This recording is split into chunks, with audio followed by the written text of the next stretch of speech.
Salut à tous, on se retrouve pour cette deuxième vidéo sur la géographie des pays asiatiques. Aujourd'hui, cap sur la Corée du Sud.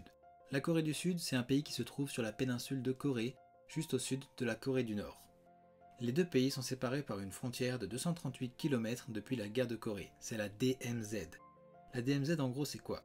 Vous en avez sûrement déjà entendu parler car c'est un endroit un peu connu, c'est une zone militarisée remplie de barbelés, de tourelles et de soldats armés jusqu'aux dents. Bref, c'est pas trop le genre d'endroit où on va passer des vacances.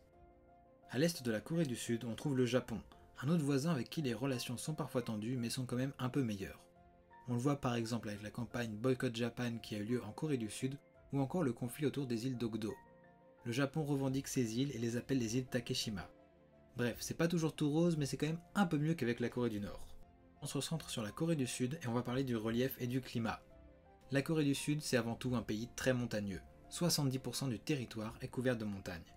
Le point le plus haut, le mont Hallasan, se trouve sur l'île de Jeju, ici au sud du pays. Jeju, c'est une île volcanique connue pour son relief mais aussi son climat très chaud. Grâce à ces deux atouts, c'est devenu une destination touristique incontournable auprès des Coréens, mais aussi des étrangers de plus en plus.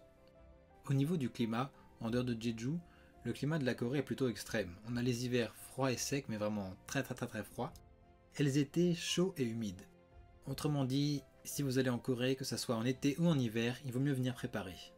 Et maintenant, direction la catégorie suivante, la population. Les habitants de la Corée sont appelés les Coréens et parlent le coréen. Jusque-là, rien d'anormal. Au niveau de la composition ethnique, on a 96% des habitants qui sont d'ethnie coréenne.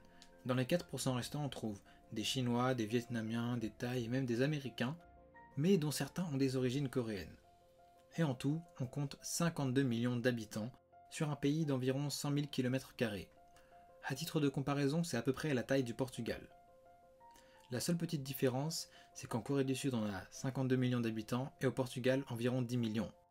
Donc en gros, même superficie, mais 5 fois plus d'habitants en Corée qu'au Portugal. Autrement dit, ça fait beaucoup d'habitants. Et là, vous vous demandez sûrement où est-ce qu'on trouve tous ces Coréens. Et bah sans rire, on a vraiment un contraste énorme entre Séoul et le reste du pays. Sur 52 millions d'habitants, on en trouve 25 millions dans la capitale, qui englobe Séoul mais aussi d'autres villes comme Incheon, Suwon, etc. En dehors de Séoul, on trouve la plupart des habitants dans les régions les moins montagneuses, entre la capitale et Busan en passant par Daegu. Quoi de mieux que les réseaux de transport pour voir à quel point Séoul occupe une position centrale dans le pays. Commençons par les trains. Quand on regarde le tracé des lignes de TGV, appelées KTX en Corée du Sud, on voit que tous les trains mènent à Séoul. Et là on peut aussi voir la contrainte du relief qui fait que les montagnes sont globalement évitées par les lignes de TGV. La position centrale de Séoul est encore renforcée quand on voit quels sont les aéroports les plus fréquentés du pays. On a Séoul Incheon et Séoul Gimpo, qui sont les deux aéroports de la ville. Le troisième c'est celui de Jeju, qui rappelez-vous est une île touristique très importante en Corée du Sud. Quand on regarde les autoroutes, on voit quand même que le pays est bien quadrillé par les autoroutes coréennes. Au niveau de la Corée du Sud, on a donc vu l'importance de Séoul dans le réseau de trains, dans le réseau d'aéroports, mais aussi au niveau des autoroutes.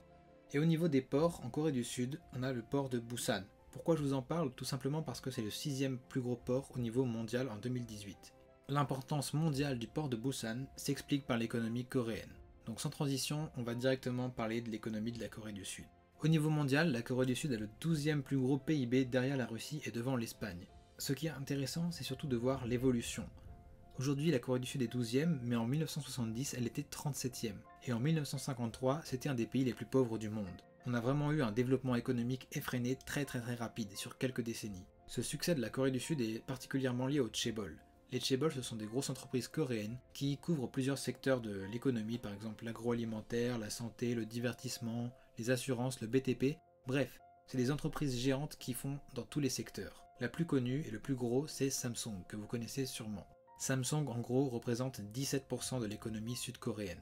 Je sais pas si vous vous rendez compte mais c'est quand même énorme. Juste derrière on a Hyundai et LG qui sont aussi connus. Alors en France on connaît ces entreprises que pour certains produits mais en Corée ils sont vraiment partout. Samsung vend des téléphones mais aussi des assurances et des missiles. Mais aujourd'hui, en plus d'exporter des produits de consommation, la Corée du Sud exporte des produits culturels et rayonne au niveau mondial. C'est un phénomène qu'on appelle généralement Hallyu ou vague coréenne en français. En gros, par vague coréenne, on entend l'importance massive des produits culturels coréens au niveau mondial. C'est par exemple le cas de la K-pop ou des dramas coréens, qui ont d'abord commencé à s'exporter en Asie, puis au niveau mondial aujourd'hui.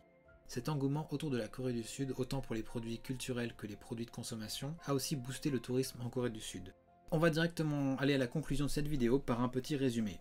La Corée du Sud, c'est donc un pays plutôt montagneux, divisé entre une capitale énorme qui concentre population, richesse, importance des transports et le reste du pays. La Corée du Sud, c'est aussi une économie florissante qui se matérialise par des exportations grandissantes de produits de consommation mais aussi de produits culturels. Et l'addition de tout ça fait de la Corée du Sud un pays à l'influence grandissante sur la scène internationale. J'espère qu'avec cette vidéo vous avez pu apprendre des choses sur la Corée du Sud et que ça vous a plu. N'hésitez pas à ajouter des informations ou poser des questions en commentaire. On se retrouve bientôt pour une nouvelle vidéo.